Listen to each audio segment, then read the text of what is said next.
Hello मेरे प्यारे दोस्तों, मित्रों एवं बच्चों। आज जरूरी जानकारी में आज का विषय है ज्योतिबा फूले। ज्योतिबा फूले को हम कई नाम से पुकारते हैं। इनके बारे में हमने सारा जानकारी इकट्ठा किया है। ज्योतिबा फूले को हम अपने दानवीर कर्ण के समान ही मान सकते हैं। ये अपने जीवन में दलित जाति अर्थात शूद्रों के लिए जितने काम किए, समाज में जो कुप्रथाओं को इन्होंने हटाने में जो योगदान दिया, उसे कभी नहीं भूला जा सकता है। इन्होंने अपनी एक एक इंच जमीन बेच दिया समाज में शूद्र दलित की भलाई के लिए। तो ये दानवीर कर्ण की तरह है। इनको कुछ नहीं चाहिए था, समाज में समानता चाहिए था, ये बराबरी का हक मांग रहे थे। तो इनके बारे में हमने सारा जानकारी इकट्ठा किया है। एक फिल्म भी आया है, फूले नाम का फिल्म आप लोगों ने देखा होगा। काफी जानकारी आप लोगों को तो मिल ही गई होगी, लेकिन हम ज्योतिबा फूले का एक ऐसी जानकारी आपको दे रहे हैं जो किसी फिल्म और कहीं नहीं मिलेगा। ये चाहते क्या थे, ये समाज को कैसा देखना चाहते थे, ये समाज में फैले कुरीतियों और कुप्रथाओं को कैसे देखते थे। ये समाज में कहीं भी मनुस्मृति का इन्होंने कोई भी उसका विरोध नहीं किया है, क्योंकि खुद ज्योतिबा फूले ने मनुस्मृति को पढ़ा था। उसमें कहीं छुआछूत नहीं था। छुआछूत तो फैलाने वाले बाहर के लोग थे। अगर छुआछूत मनुस्मृति फैलाता तो बहुत कुछ बताने जा रहा हूं, जो आप सुनिए उसे, फिर वो भी नहीं होता, वो नियम भी नहीं होता। ये छुआछूत या फिर कुप्रथा फैलाने वाले कुछ वज्र दिमाग के लोग होते हैं जो ऐसा कर बैठते हैं। तो आइए इनके बारे में जानकारी देता हूं, और जितने भी प्रतियोगिता परीक्षा में बैठने वाले बच्चे हैं उनके लिए भी बहुत ही अच्छा है। तो ज्योतिबा फूले हमारे देश के दूसरे व्यक्ति हैं, या यूं कहिए पहले व्यक्ति हैं, जिनको महात्मा की उपाधि भी मिली। इनको हम महात्मा ज्योतिबा फूले भी कहते हैं। वैसे इनका पूरा नाम ज्योतिराव गोविंद दास फूले था। इनका नाम फूले कैसे पड़ा? तो इनका परिवार बाजीराव पेशवा के महल में फूल लगाने का काम करते थे। वहीं से उनकी आमदनी थी इनके पिता का। और बाजीराव पेशवा ने इनको काफी जमीनें दिया था। पेशगी में, इनाम में अच्छे फूलकार थे। बाद में खुद ज्योतिराव फूले ने भी फूलों का काम किया था। तो फूल के काम करने के कारण इन्होंने अपने टाइटल में फूले जोड़ लिया। इस तरीके से ये हुए ज्योतिबा फूले।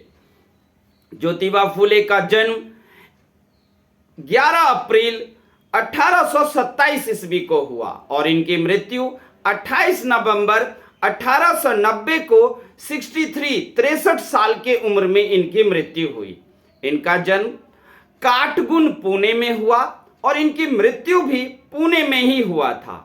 इनके पत्नी का नाम सावित्रीबाई फूले, जो हमारे देश की प्रथम महिला शिक्षक थी। और जनरल नॉलेज में भी ये बताया जाता है कि हमारे देश के प्रथम शिक्षिका जो थी, वो पहली महिला शिक्षिका सावित्री फूले ही बनी। और सावित्री फूले ने ज्योतिराव फूले के साथ मिलकर जिस तरीके से समाज को योगदान दिया, वो काबिले तारीफ है। हालांकि इन लोगों ने स्कूल जब शुरू किया तो बहुत सारे विरोध का सामना करना पड़ा। इन पर गोबर फेंका गया, जूठन फेंका गया, तरह तरह की यातनाएं और पीड़ा दी गई कि ये स्कूल बंद करे, क्योंकि उस समय का जो दिमाग था समाज का, वो बिल्कुल एक अलग सीढ़ी पर था, जहां पर स्त्रियों को पढ़ना नहीं है, महिलाओं को पढ़ना नहीं है, महिलाओं को पढ़ाएंगे तो महिला विधवा हो जाएगी, तरह तरह की बातें थी और अंग्रेज शासन कर रहा था। ऐसे में सावित्रीबाई फूले और ज्योतिबा फूले ने जो कुछ किया वो समाज को बदलने का काम, या यूं कहिए इन लोगों ने जो काम किया उसी की वजह से आगे चल कर के हमें आजादी और स्वतंत्रता भी मिली। अब आगे चलते हैं कि ज्योतिबा फुले ने कौन कौन से काम किए। तो सबसे पहले इन्होंने सत्य शोधक समाज की स्थापना किया था 1873 में। लेकिन सबसे पहले जो है ये पढ़ाई करना चाहते थे, तो सबसे पहले कुछ दिन तक ज्योतिबा फुले मराठी स्कूल में पढ़े, लेकिन वहां से छोड़ने के बाद वो इंग्लिश स्कूल में पढ़े और 21 साल की उम्र में 7वीं तक की पढ़ाई इन्होंने पूरा किया। अर्थात अंग्रेजी माध्यम से ये कुल इनकी शिक्षा 7वीं क्लास तक की थी। 7वीं क्लास तक ही ये बहुत कुछ सीख गए थे, अंग्रेजी अच्छी आती थी। इनकी प्रथम शिष्या इनकी अपनी ही पत्नी थी, जिनको इन्होंने अंग्रेजी सिखाया और अंग्रेजी सिखा करके उनको अपने साथ लेकर काम करना शुरू किया। इनका भी बाल विवाह ही हुआ था। जब ये 21-22 साल के थे तब इनकी सावित्री फुले के साथ शादी हुई थी। तब सावित्री फुले 11-12 साल की थी और सावित्री फुले इन्हें सेठ जी कहा करती थी। लेकिन सावित्री बाई जब बड़ी हुई तो उन्हें भी मुसीबतों का सामना करना पड़ा। आप लोग जानते हो कि इन्हें अपना बच्चा नहीं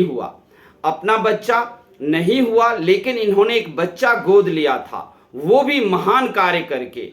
कोई एक विधवा औरत थी जो अपने ही घर में रहती थी। आप जानते हो विधवा की उस समय नरक से भी खराब जिंदगी थी। उसको बाल बढ़ने नहीं दिया जाता था, बाल मुड़वाना है। ऐसे में उस महिला के साथ किसी ने शारीरिक संबंध बनाया और विधवा गर्भवती हो गई।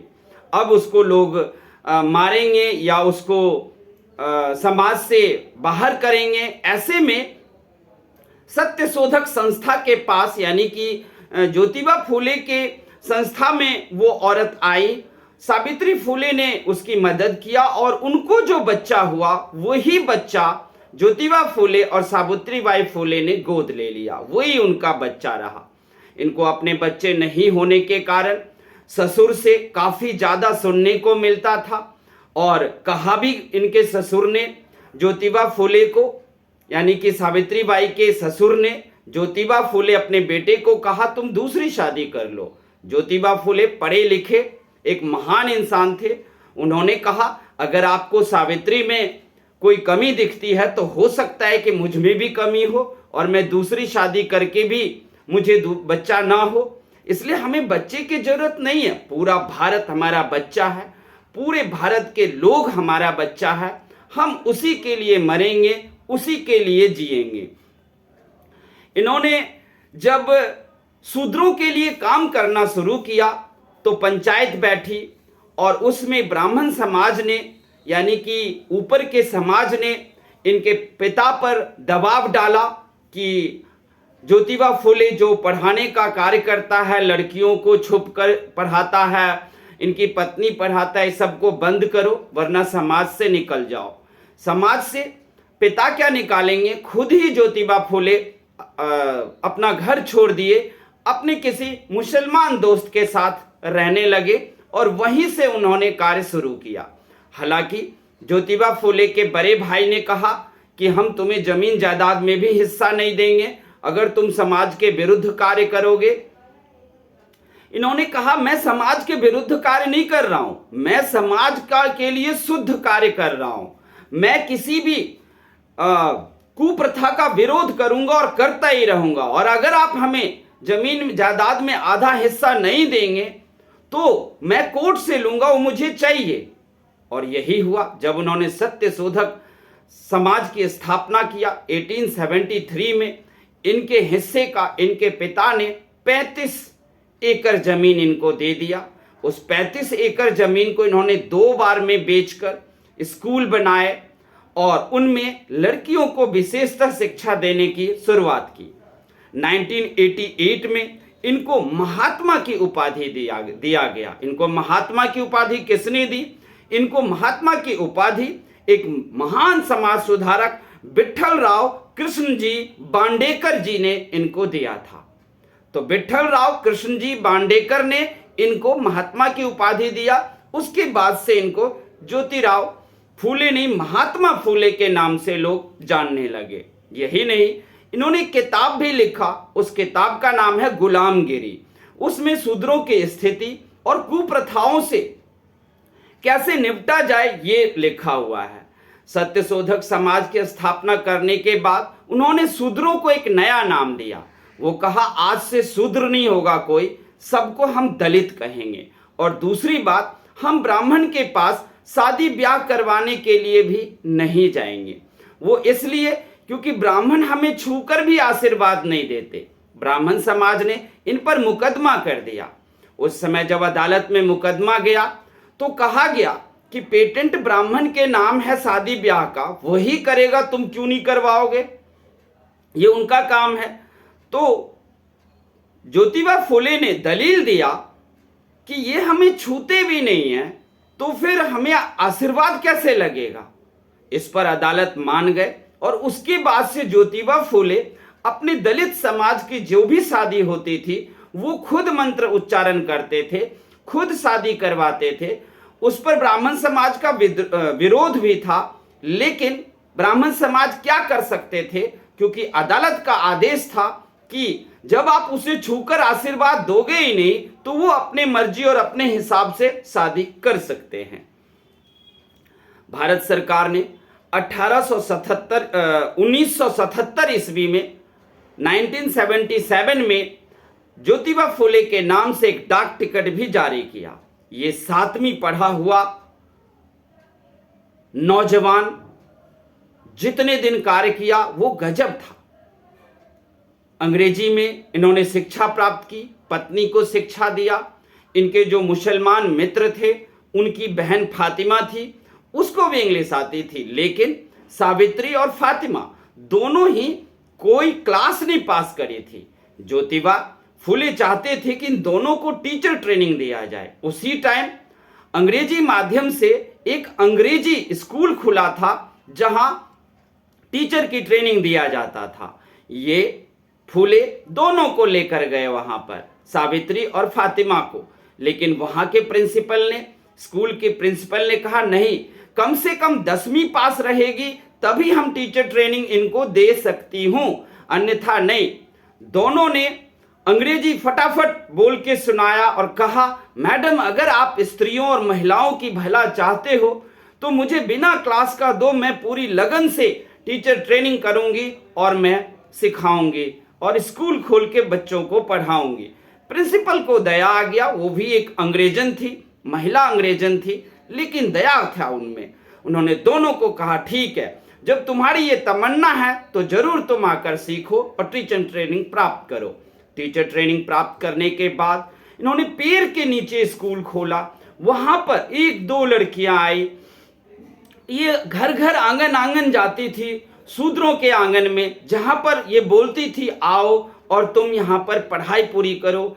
लेकिन कोई नहीं आता था सुबह में, लेकिन धीरे धीरे लोगों का आना शुरू हुआ। उसके बदले में ये अब और स्कूल खोलने लगे। अपनी पहले तो इन्होंने 15 एकड़ जमीन बेचा, उससे स्कूल के खर्चा चलाया, फिर 20 एकड़ भी बेच दिया। 20 एकड़ जो लास्ट में बेचे वो था कि जो कलेक्टर था अंग्रेज का, उस जिला का, पुणे का कलेक्टर, वो इनको स्कूल चलाते हुए देखा एक दिन। तो इनके पत्नी को कहा कि तुम अपने पति को मेरे ऑफिस भेजो। ज्योतिबा फुले जब अंग्रेज के ऑफिस में गए तो उन्होंने कहा कि हम तुम्हारी मदद करेंगे, तुम्हें हम रेलवे का टेंडर भी दे देंगे जिससे व्यवसाय बढ़ जाएगी और स्कूल खोलो। इन्होंने अपने बचे हुए 20 बीघा जमीन बेच करके भी उन्होंने और स्कूल खोल लिया। लगभग इन्होंने 4 स्कूल, फिर 22 स्कूल, फिर 24 स्कूल कर दिए और उसमें महिलाओं और शूद्रों के बच्चे पढ़ने लगे, अंग्रेजी पढ़ने लगे, सब में बुद्धि आने लगे। लेकिन कलेक्टर भी इनके साथ खेल खेलना चाहता था। कलेक्टर ये चाहते थे कि ब्राह्मण से जो इनको नफरत मिलती है वो बनी रहनी चाहिए, जिससे कि ये शूद्रों को, और ज्योतिबा फुले खुद क्रिश्चियन बने। और उन्हें ऑफिस बुला करके भी कहा कि अगर रेलवे का टेंडर लेना है तो तुम क्रिश्चियन बन जाओ, जहां कोई छुआछूत नहीं है। सावित्री बाई को ये बहुत बुरा लगा। वहां पर फूले तो कुछ नहीं बोले कलेक्टर के सामने, क्योंकि इनको तो रेलवे का टेंडर लेना था, खर्चा और व्यापार और स्कूल चलाने के लिए पैसा चाहिए था। लेकिन सावित्री बाई घर आकर बोली कि सेठ जी आपने कुछ क्यों नहीं बोला, क्यों ऐसा कहा? हम धर्म नहीं बदलना चाहते, हमें अपने धर्म से कोई हिंदू होने पर गर्व है, हमें हिंदू होने से कोई प्रॉब्लम नहीं है, हम क्रिश्चियन की तरफ क्यों जाएं? हमें समस्या है कुप्रथाओं से। अगर मनुस्मृति किताबी है तो उसमें कहीं छुआछूत नहीं लिखा हुआ है। अगर छुआछूत लिखा होता तो जब आज भी आप देखोगे कि ब्राह्मण की जब पूजा पाठ होता है, शादी ब्याह होता है, तो आप देखोगे आज भी कि ब्राह्मण के अगर यहाँ एक जनेऊ प्रथा है, जनेऊ प्रथा होगा तो उसमें धानुक जाति यानी कि शूद्र जाति के लोग ही पहले आकर चूल्हा जलाएंगे। यही नहीं, जो महार डोम जाति के लोग हैं वो छतरी देंगे तभी जनेऊ का कार्य पूरा होगा। कुम्हार जाति बर्तन देंगे तभी उसका जनेऊ शुद्ध होगा और पूरा होगा। लेकिन ये सब काम मनुस्मृति में ही लिखा हुआ है, तो हम नहीं बदलेंगे। लेकिन मनुस्मृति में जो छुआछूत नहीं लिखा है उसको चला रहा है बाहर के इस ब्राह्मण की कुछ संस्था ने, जिनको कुबुद्धि हो रखी है, जिनके दिमाग में गलत बात भरी हुई है, वो लोग चलाते हैं। इसलिए हम नहीं मानेंगे। तो ज्योतिबा फुले ने सावित्री बाई को समझाया कि देखो हमें टेंडर लेना है, हमें भी पता है हम अपना धर्म नहीं छोड़ेंगे, हम हिंदू में ही रहेंगे, अपने समाज से लड़ेंगे और बराबर का हक हम लेकर रहेंगे। और उन्होंने लिया भी। अब जो बात है 2025 में आकर के फूले को भारत रत्न देने की बात की जा रही है, और मेरे हिसाब से ये बिल्कुल सही है। ध्यान रखना, अगर ब्राह्मण कुप्रथा चला रहे थे, सावित्री बाई पर गोबर फेंका, फूले को तरह तरह का प्रताड़ना दिया, तो उनके साथ कई ब्राह्मण टीचर भी थे, ये मत भूलना। ब्राह्मण टीचर में विष्णु शास्त्री पंडित, विष्णु पंत थट्टे, यशवंत परांजपे और केशवराज भंवलकर, ये सब लोग फूले के, ज्योतिबा फूले के स्कूल में पढ़ाते थे और ये ब्राह्मण थे, ये पढ़े लिखे थे। तो आज क्या हो रहा है, फूले फिल्म आने के बाद बहुत सारे जो भीम आर्मी है, शूद्र जाति के जो कुछ संस्था हैं, ये दलित के लोगों के जो संस्था है, वो लोग बहुत ही गुस्से में हैं। ऐसा किया सबके साथ। अरे भाई ऐसा नहीं किया। अगर कुछ ब्राह्मण इनको साथ भी दिए, लेकिन कुछ ब्राह्मण जो थे वो कुबुद्धि को प्राप्त थे। और ऐसा हर टाइम होता है, हर युग में होता है कि कुछ लोग ना बददिमाग पैदा ले लेते हैं और वो समाज को बांटते फिरते हैं। रही बात कि ब्राह्मण, क्षत्रिय, शूद्र, वैश्य, ये मनुस्मृति ने बांटा है, इसमें ब्राह्मण की भी कोई गलती नहीं है। ब्राह्मण को भी किसी ने बांट दिया। मनुस्मृति ने चारों को 4 प्रकार के काम के आधार पर और बुद्धि के आधार पर बांटा, क्योंकि आप लोग जानते हो कि मनुष्य सब एक जैसे बुद्धि के नहीं होते। मनुस्मृति में लिखा गया कि अगर ब्राह्मण कोई भी बुद्धि वाला तेज है तो ठीक है, उसको पढ़ाने का काम दे दो। क्षत्रिय जो है वो काफी शक्तिशाली होगा, राज चलाएगा, सैनिक बनेगा।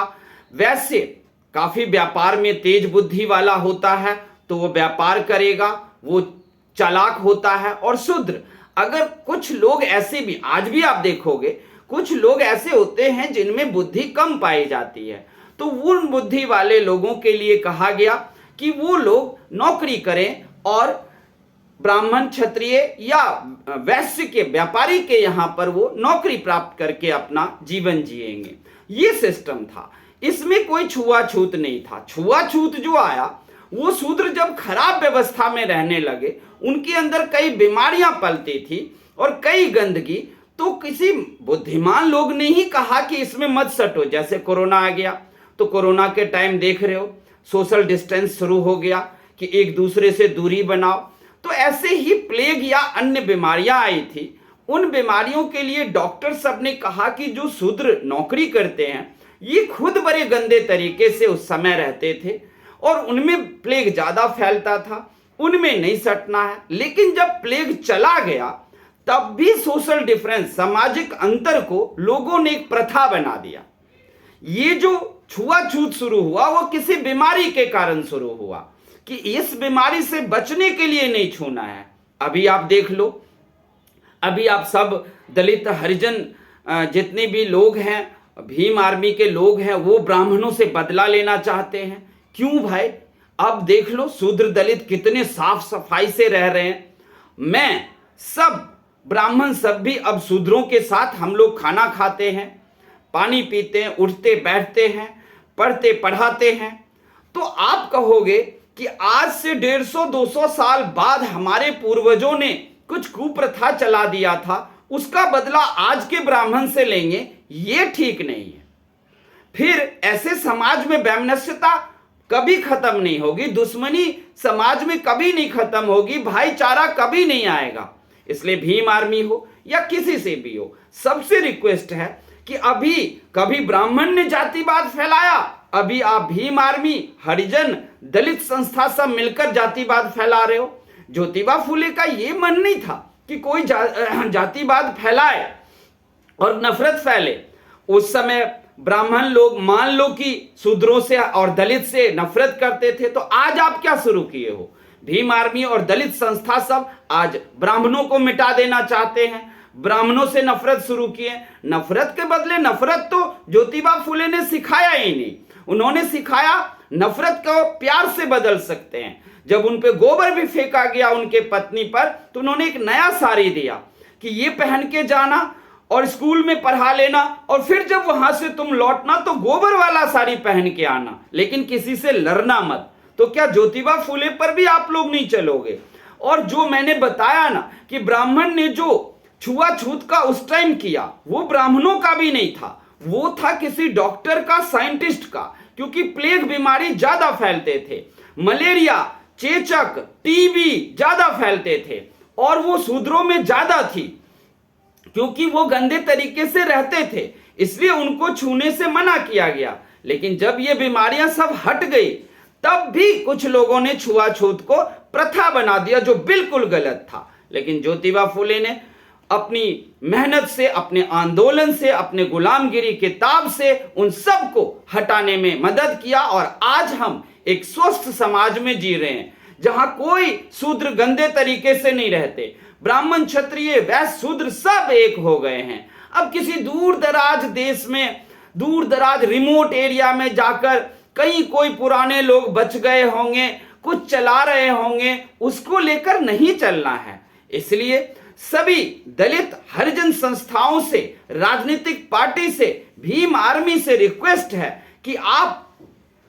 हिटलर की तरह 40वीं पीढ़ी से बदला नहीं ले सकते हो। अगर पहली पीढ़ी ने कोई गलती की है तो उसका बदला आप 40वीं पीढ़ी से लोगे नहीं। 40वीं पीढ़ी बिल्कुल सुधरा हुआ है। आज 2025 है, भारत में ब्राह्मण हो या कोई भी हो, किसी एक दो जगह पर छिटपुट घटना हो जाती है, वो अभी भी कुछ पुराने ख्याल के लोग हैं। एजुकेशन आ रहा है, ब्राह्मण, क्षत्रिय, शूद्र सब एक हो रहे हैं। तो आप ब्राह्मणों जैसे ही आप लोग भी नफरत ना फैलाओ, किसी कुप्रथा को ना शुरू कर दो। आप कानून मांगो अपने लिए, आरक्षण मांगे हो ले लो, लेकिन आरक्षण मत मांगो, आप मांगो ऐसा कानून बने कि सब मिलकर एक साथ रहे, सब मिलकर नफरत को भुला दे। तो ये था आप लोगों के लिए ज्योतिराव फूले के बारे में। और बिल्कुल हाथ जोड़कर प्रार्थना है कि जितने भी लोग हैं, भीम आर्मी वाले या संस्था या राजनीतिक पार्टी वाले, ये ब्राह्मणों के प्रति नफरत छोड़े। क्योंकि ब्राह्मण को खुद किसी ने ब्राह्मण में डालकर पढ़ाने लिखाने का काम दे दिया। किसी साइंटिस्ट ने बीमारी आने पर कहा कि एक दूसरे में सटो मत, फिर बीमारी तो खत्म हो गई, उसके बाद कुछ बददिमाग लोगों ने उसे कुप्रथा में रख दिया, वही कुप्रथा को छुआछूत कर दिया। और उस छुआछूत अब तो नहीं है, संवैधानिक रूप से भी नहीं है, लेकिन अब आप लोग उस 150 साल पुरानी 200 साल पुराने कुप्रथाओं का बदला अब ब्राह्मणों से लेना चाहते हो, ये ठीक नहीं है।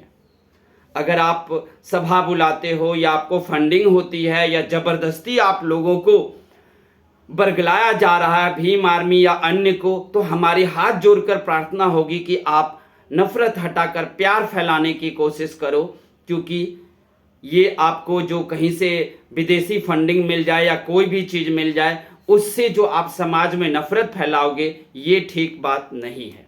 तो ये थे हमारे महात्मा ज्योतिराव फूले, पहले महात्मा। दूसरे महात्मा हमारे बने महात्मा गांधी, और ज्योतिबा फूले के गुरु का नाम था संत ज्ञानेश्वर।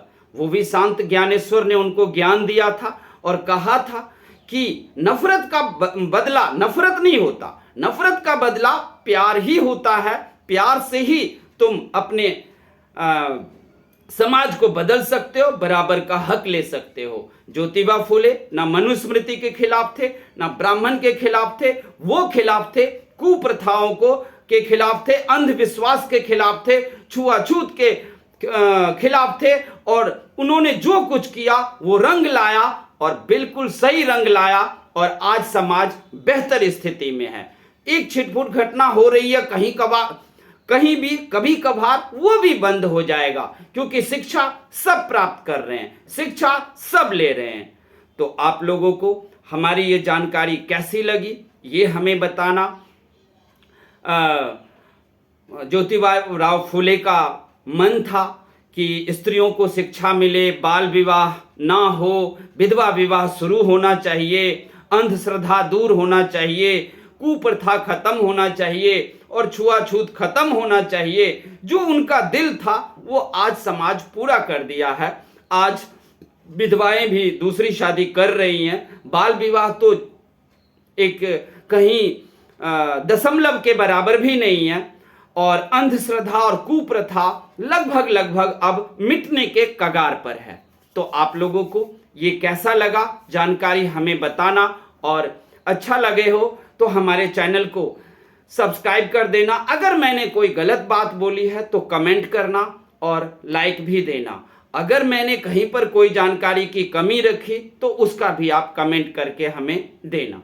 थैंक यू, धन्यवाद।